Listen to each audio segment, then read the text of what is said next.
अस्सलाम वालेकुम students, hope आप सब लोग अच्छे से होंगे and welcome to the new chapter outcomes of democracy. ठीक है, तो आज हम लोग आउटकम्स ऑफ डेमोक्रेसी स्टार्ट करेंगे, जो आपके इस फिक्स में से चैप्टर नंबर 7 है क्लास 10th के। सो स्टूडेंट्स, इसमें हम लोग क्या देखने वाले हैं या इस चैप्टर में हम क्या समझने वाले हैं? आउटकम्स यानी रिज़ल्ट। ठीक है, कोई भी चीज़ का या आउटकम शिक्षण रिजल्ट सचिन नतीजा। ठीक है, तो डेमोक्रेसी आपने इतने मतलब पिछले 5 साल से आप डेमोक्रेसी पढ़ते आ रहे हो, या मिसाल अगर आपको क्लास 6 5th वहाँ से अगर पता नहीं है तो क्लास 9th और 10th का तो आपको पता होगा ना। ठीक है, आप क्लास 9th और 10th में आपने जो डेमोक्रेसी के बारे में पढ़ा कि डेमोक्रेसी जो है कैसे इवॉल्व हुई है डिफरेंट कंट्रीज़ में। ठीक है, तो आपको पता है कि डेमोक्रेसी किस तरह से इवॉल्व होती है। ठीक है, तो पॉपुलर स्ट्रगल होती है, वो सारी चीज़ें आपने डिस्कस कर ली। और आपने क्लास 10th में देखा कि डिफरेंट जो है थीम्स को लेके, ठीक है, डिफरेंट थीम्स को लेके आपने डेमोक्रेसी से रिलेट करते हुए आपने पूरा डेमोक्रेसी को समझा डिफरेंट थीम्स के अकॉर्डिंगली। जैसे फॉर एग्जांपल आपने फेडरलिज्म पढ़ा, पावर शेयरिंग पढ़ा, या सेम इसी तरह से आपने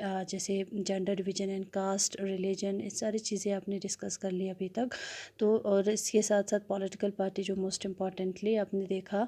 ठीक है, कि डेमोक्रेसी में पॉलिटिकल पार्टी का क्या रोल होती है। ठीक है, डेमोक्रेसी क्या क्या हमें जो है एडवांटेजेस प्रोवाइड करती है। तो इतने सारे चीज़ें जो है आपने डेमोक्रेसी के बारे में जाना। डेमोक्रेसी में जैसे आपने क्लास 9th में, ठीक है, आपने देखा कि जो हमारे डेमोक्रेसी जो है, डेमोक्रेसी इक्वालिटी प्रोवाइड करती है, जस्टिस जो डिग्निटी देती है। ठीक है, तो ये सारी चीज़ें आपने अभी तक डिस्कस की और आपको पूरा पता है कि डेमोक्रेसी ठीक है। तो आज के जो आपका जो लास्ट क्लास 10th के लास्ट जो 2 चैप्टर है, आउटकम्स ऑफ डेमोक्रेसी और चैलेंज टू डेमोक्रेसी, ये आपका मतलब आप समझो कि आपके क्लास 9th और 10th का जो जितने भी आपने अभी तक डेमोक्रेसी के बारे में पढ़ा है, उसका पूरा समअप जो है या पूरा समरी जो है या पूरे डेमोक्रेसी के बारे में अभी तक आपने जाना, उस सब का हम लोग क्या करने वाले हैं, एक कंक्लूजन आप इस यहाँ पे देखेंगे। ठीक है, सो आउटकम्स ऑफ डेमोक्रेसी में हम क्या देखने वाले हैं कि कि डेमोक्रेसी जो है इसके क्या क्या आउटकम्स हमें, जैसे अभी तक जैसे हम डिफरेंट कंट्रीज़ में। ठीक है, तो सबसे पहला इसमें आपका जो टॉपिक आएगा, how do we assess democracy's outcome. ठीक है, तो हम डेमोक्रेसी की जो आउटकम्स है इसको हम कैसे असेस करेंगे, हम कैसे जानेंगे कि डेमोक्रेसी जो है, ठीक है, कि डेमोक्रेसी की हमें क्या क्या आउटकम्स देखने को मिले हैं, पॉजिटिव आउटकम्स दूंगा या नेगेटिव आउटकम्स दूंगा। ठीक है, और इस आउटकम को हम कैसे असेस करेंगे, हम कैसे जानेंगे, हमें कैसे पता चलेगा कि डेमोक्रेसी के डिफरेंट आउटकम्स है। ठीक है, डेमोक्रेसी की क्या क्या आउटकम्स है ज़रे, हम कैसे इसको असेस करेंगे, इस चैप्टर में, इस टॉपिक में हम ये पढ़ने वाले हैं। ठीक है, सो स्टूडेंट्स, अगर हम लोग देखते हैं कि जैसे for example outcomes of democracy में जैसे हमारे जो एक्सपेक्टेशंस है या जो डेमोक्रेसी हमारे जैसे डिफरेंट एक्सपेक्टेशंस को फुलफ़िल करती है। जैसे एक्सपेक्टेशन फ्रॉम डेमोक्रेसी क्या है, या अभी तक तखसन सुपा डेमोक्रेसी चिता का, तो आप सबको पता है कि पहले से अंता पता हो कि डेमोक्रेसी जो है, ठीक है, वो प्रमोट इक्वालिटी अमंग सिटीज़न। ठीक है, दूसरा इन्हांस डिग्निटी ऑफ इंडिविजुअल, यानी हर किसी को, चाहे अमीर हो गरीब हो, everyone has equal before laws एरेंगा पहला दे रूल ऑफ लॉ में। ठीक है, तो इक्वालिटी जो है हर किसी को दिया देते हैं डेमोक्रेसी में। इन्हांस डिग्निटी यानी लोगों को इज़्ज़त से जीने का पूरा पूरा राइट है। ठीक है, लोगों की डिग्निटी को इन्हांस करती है। Improve the quality of decision making. ठीक है, यानी गवर्नमेंट जो भी डिसीजन लेती है उसमें मतलब लोगों की पार्टिसिपेशन होती है, लोगों का ओपिनियन होती है, तब जाके लास्ट में ये लोग एक डिसीजन जो आते हैं, that is a quality decision. ठीक है, तो क्वालिटी ऑफ डिसीजन, ठीक है, यानी एक अच्छे डिसीजन जो है लास्ट में निकल के आती है। ठीक, एट द सेकंड नेक्स्ट इसमें क्या है, provide the methods to resolve conflict. ठीक है, तो सोसाइटी जो है एक as India is a diverse country. ठीक है, वो यानी हाँ हमारा जो कंट्री है एक डाइवर्स कंट्री है, बहुत सारे रिलीजन के लोग, क्लास के लोग, कास्ट के लोग रहते हैं यहाँ पे। तो कन्फ्लिक्ट जो है, सोशल कन्फ्लिक्ट, जैसे आपने इससे पहले पढ़ा है, ठीक है, कि इस डिफरेंट डाइवर्सिटीज़ के बारे में, हाँ, तो इससे लॉज दे सोशल डिफरेंसेस होती है, सोशल डाइवर्सिटी की वजह से सोशल डिफरेंसेस होती है। ज़रा हाँ, तो पहला क्लास 10th में आपने इसी सिविक्स में आपने पढ़ किया, ठीक है। तो इसमें आपने देखा, वहाँ पे भी आपने देखा कि डिफरेंट सोशल डाइवर्सिटीज़ जो है क्या करती है, सोशल डिफरेंसेस क्रिएट करती है मतलब सच्ची। तो सोशल डिफरेंसेस में कन्फ्लिक्ट भी होगी डिफरेंट सेक्शंस के बीच में। तो इस तरह की जो कन्फ्लिक्ट्स है इसको रिजॉल्व करने के लिए मेथड्स प्रोवाइड करती है। इसीलिए हम कहते हैं कि डेमोक्रेसी एकोमोडेट सोशल डाइवर्सिटीज़, ठीक है। तो सोशल डाइवर्सिटीज़ को डेमोक्रेसी किस तरह से एकोमोडेट करती है, गज़ो एकोमोडेट बस तो ये सारी चीज़ें, ठीक। नेक्स्ट इसमें क्या है, allow room to correct mistake, यानी allow room correct the mistake से बने चीज़ें कि आपको गलतियां सुधारने का मौका देते हैं। जैसे फॉर एग्जांपल आपने अभी इस बार एक रिप्रेजेंटेटिव को चूज़ किया, ठीक है। तो अगर वो रिप्रेजेंटेटिव अच्छे काम नहीं करते हैं, अच्छे से काम नहीं करते हैं, तो नेक्स्ट इलेक्शन में आप उसको क्या करेंगे, मतलब इलेक्ट ही नहीं करेंगे आप, तो किसी दूसरी पार्टी को चूज़ करेंगे, ठीक है।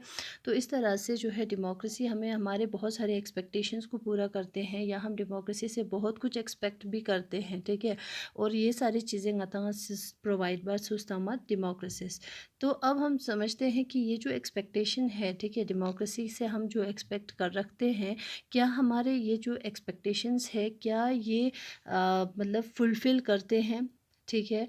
या are this expectation realise under democracies, यानी डेमोक्रेसीज में आपको ये सारे एक्सपेक्टेशन जो है देखने को मिलता है इन प्रैक्टिकल, ठीक है। तो प्रैक्टिकली अगर हम देखते हैं तो गता दिरुन सकदी चीज़ जो हमें डेमोक्रेसी से जो हम एक्सपेक्टेशन रखते हैं, जो हम एक्सपेक्ट करते हैं, क्या हमारे ये एक्सपेक्टेशंस पूरे करते हैं इन डेमोक्रेसी में, ठीक है। वो तो अगर हम इसमें हम देखते हैं कि अगर कि हम डिफरेंट लोगों से, ठीक है, अलग अलग लोगों से अगर हम सवाल पूछते हैं या उनसे मतलब पूछते हैं, ठीक है। तो डिफरेंट लोगों से अगर हम ये पूछते हैं कि क्या मतलब वाई दे चूज़ डेमोक्रेसी, ठीक है। तो ज़्यादातर लोग जो है डेमोक्रेसी को सपोर्ट करते हुए हमें नज़र आते हैं, यानी most of the people support democracy, या most of the countries support the democracy.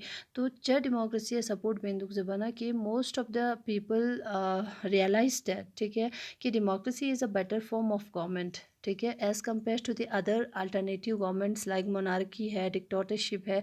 तो इसके कंपैरिजन में डेमोक्रेसी को ज़्यादा सपोर्ट करती है most of the countries and most of the people, ठीक है। वो तो लेकिन वही लोग जो डेमोक्रेसी को बेटर फॉर्म ऑफ गवर्नमेंट मानते हैं, उसमें से कुछ लोग या वही लोग मतलब डेमोक्रेसी से सेटिस्फाइड भी नहीं होते हैं, ठीक है।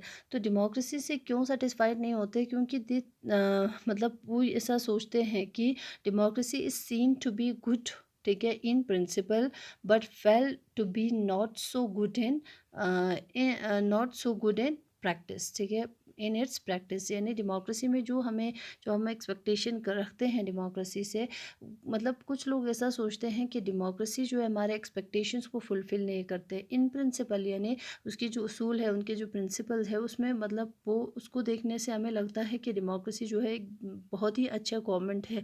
लेकिन ऑन द अदर साइड लोग ये भी देखते हैं कि ये भी समझते हैं कि डेमोक्रेसी जो है इन प्रैक्टिकल हमारे इन जो हम एक्सपेक्टेशंस रखते हैं वो फुलफ़िल नहीं कर पाते हैं। सो दैट कि इस वजह से हमें ये सोचने पे मजबूर हो जाती है कि डेमोक्रेसी का जो है, ठीक है, डेमोक्रेसी को एसेस करना कि डेमोक्रेसी कितना मतलब इम्पॉर्टेंट, सॉरी, कि डेमोक्रेसी की क्या क्या हमें आउटकम्स आती है, डेमोक्रेसी के मतलब किस तरह से गति मतलब एक्सपेक्टेशन और पूरा बिंदु, इस सारी चीज़ों को हमें एसेस करना अब ज़रूरी लगता है, ठीक है। तो मतलब इसमें कुछ और भी क्वेश्चंस है, जैसे देखिए डेमोक्रेसी इन प्रैक्टिकल जो है या इन प्रैक्टिस में, मतलब कुछ लोग सोचते हैं कि in practice it is not so good. लेकिन सुरादियान इसमें और भी है कि do we prefer democracy only for moral reason. अब लेकिन फिर भी मोस्ट ऑफ द पीपल, यानी पूरे ज़्यादातर कंट्रीज़ में डेमोक्रेसी को जो है मतलब इतने टाइम तक सस्टेन, जैसे हम लाइक हमारे इंडिया जो है, ठीक है, इंडिया में डेमोक्रेसी को जब से अडॉप्ट किया या जब से डेमोक्रेसी आए, तो तब से तकसन सुपिक डेमोक्रेसी जो है सस्टेन है, अभी तक है, ठीक है। तो लोग जो है डेमोक्रेसी को सिर्फ मॉरल रीज़न से ही चुनते हैं, या इसके कुछ प्रूडेंशियल रीज़न भी है, यानी कुछ प्रैक्टिकल रीज़न भी है। हमें ये सारी चीज़ें असेस करना है, देखना है कि ठीक है, तो गते सिर्फ मॉरली डेमोक्रेसी को एक्सेप्ट पसंद है, या इसके कुछ प्रूडेंशियल रीज़न या कुछ गते सिस्टम में प्रैक्टिकल रीज़न भी है, जिससे कि हम ये देखें कि democracy is a better form of government, ठीक है। और इसी तरह से बच्चे, लेकिन इन चीज़ को असेस करने से पहले फर्स्ट भी ड्यू पता उमर क्वेश्चन, ठीक है, कि democracy is just a form of government, ठीक है। डेमोक्रेसी क्या है? सिर्फ एक फॉर्म ऑफ गवर्नमेंट है जो हमें क्या करते हैं, निखिल तो दे वो, जो it can only create condition for achieving something, citizens have to take advantage of those conditions and achieve those goal, ठीक है। बच्चे आपके, अगर आपको यहाँ से नहीं क्लियर हो रही है या नहीं दिख रही है साहब, तो आप लोग आपके पेज नंबर 90 पे आप देख लेना, ठीक है। पेज नंबर 90 पे आपका पूरा ये पेज नंबर 90 ही हम पढ़ रहे हैं, ठीक है। तो बुक भी सामने रखना वीडियो सुनते समय, ठीक। तो इसमें क्या है बच्चे कि आपको बताया कि सबसे पहला तो हमें ये पता होना चाहिए कि democracy is just a form of government, ठीक है। तो जो हमें बहुत सारे कंडीशंस मतलब क्रिएट करके देती है, यानी बहुत सारे ऐसे हमें कंडीशंस देती है जिससे कि हम उन कंडीशंस का हमें फ़ायदा लेना है, एडवांटेजेस, यानी citizen have to take the advantage of those conditions. जो जो कंडीशंस हमें डेमोक्रेसी ने दिए हैं, हमें बस उनका क्या करना है, एडवांटेजेस लेना है, फ़ायदा लेना है और उन गोल्स को हमें अचीव करना है, ठीक है। डेमोक्रेसी ज़रा सिर्फ कंडीशन पर प्रोवाइड बचें, अब उस कंडीशन को अचीव करना आपका काम है। सो इस तरह से बच्चे हम क्या कर सकते हैं, डेमोक्रेसी को हम एसेस कर सकते हैं, ठीक है। अब लेकिन जैसे फॉर एग्जांपल एंता थों सुकतुक दे डेमोक्रेसी अनु मतलब डेमोक्रेसी तो बहुत सारे कंट्रीज़ ने अडॉप्ट करके रखा है, ठीक है। लेकिन कुछ कंट्रीज़ में ऐसे है इन प्रैक्टिकल ये सारी चीज़ें जो है, मतलब प्रैक्टिकली अगर हम देखते हैं तो वो डेमोक्रेसी नहीं लगते हैं हमें, ठीक है। तो सारे डेमोक्रेटिक कंट्रीज़ में डेमोक्रेसी जो है डिफरेंट होती है, अलग अलग तरह की डेमोक्रेसीज होती है, ठीक है। यानी जिसके उसकी पॉलिटिक्स से रिलेटेड, या मिसाल जो इलेक्शन से रिलेटेड, या फॉर एग्जांपल सोशल सोसाइटीज़, इन सब चीज़ों को से रिलेटेड डेमोक्रेसी जो है अलग हर कंट्रीज़ में, यानी डिफरेंट कंट्रीज़ में डिफरेंट तरह के डेमोक्रेसीज़ हमें देखने को मिलेगा। लेकिन प्रैक्टिकली गतलता तो कुछ कंट्रीज़ में डेमोक्रेसी नहीं कहलाएंगे, ठीक है, डेमोक्रेसी को। क्यों? जैसे फॉर एग्जांपल गतिस चाइना से, ठीक है, चाइना डेमोक्रेटिक कंट्री, यानी वहाँ पे इलेक्शन होती है, तो इलेक्शन होना मतलब डेमोक्रेसी होती है। लेकिन इलेक्शन को गतिस अगर ठीक बसलता न का, तो वहाँ का जो इलेक्शन है वो नॉट ए डेमोक्रेटिक इलेक्शन। सो राजा जरबाना, क्योंकि आपने देखा वहाँ पे एक ही पार्टी है, तो एक ही पार्टी में से एक ही मतलब उसकी सिर्फ मदद से पहला पॉलिटिकल पार्टी सिलसिला नज़र उसमें सिर्फ चेहरे बदल जाएंगे, बाकी पार्टी तो वही रहेगा ना, पॉलिसीज़ भी वही रहेगा, ठीक है, उनके प्रिंसिपल्स भी वही रहेगा। तो उस चीज़ से जो है इंसान को चॉइस नहीं मिलती है, ठीक है। सो दियाना जुखला, बहुत सारे लोग डेमोक्रेसी से, जैसे हम हमारे एक्सपेक्टेशंस से एक्सपेक्टेशन मिसाल डेमोक्रेसी से, लेकिन कभी किसी के अगर एक्सपेक्टेशंस पूरा फुलफिल नहीं होते हैं तो वो डेमोक्रेसी को ब्लेम करना स्टार्ट कर देती है, ठीक है। तो अब हम इसमें देखेंगे कि नेक्स्ट टाइम जो है डिफरेंट जैसे गजनताज़ democracy is just a form of government, तो हमें सिर्फ देखना है कि हम कैसे इसको असेस करेंगे, ठीक है। तो नेक्स्ट वीडियो लेक्चर में हम इसका आपको मतलब इसका चॉइसेस बचें या डेमोक्रेसी की हम कुछ क्वालिटीज़ हम इसमें देखेंगे, जैसे अकाउंटेबल है, रिस्पॉन्सिव एंड लेजिटिमेट गवर्नमेंट, ठीक है। ये 3 क्वालिटीज़ पढ़ने के बाद मतलब समझ ऑप्शन की डेमोक्रेसी जो है एक क्या है, रिस्पॉन्सिव गवर्नमेंट है या अकाउंटेबल गवर्नमेंट है, ठीक है।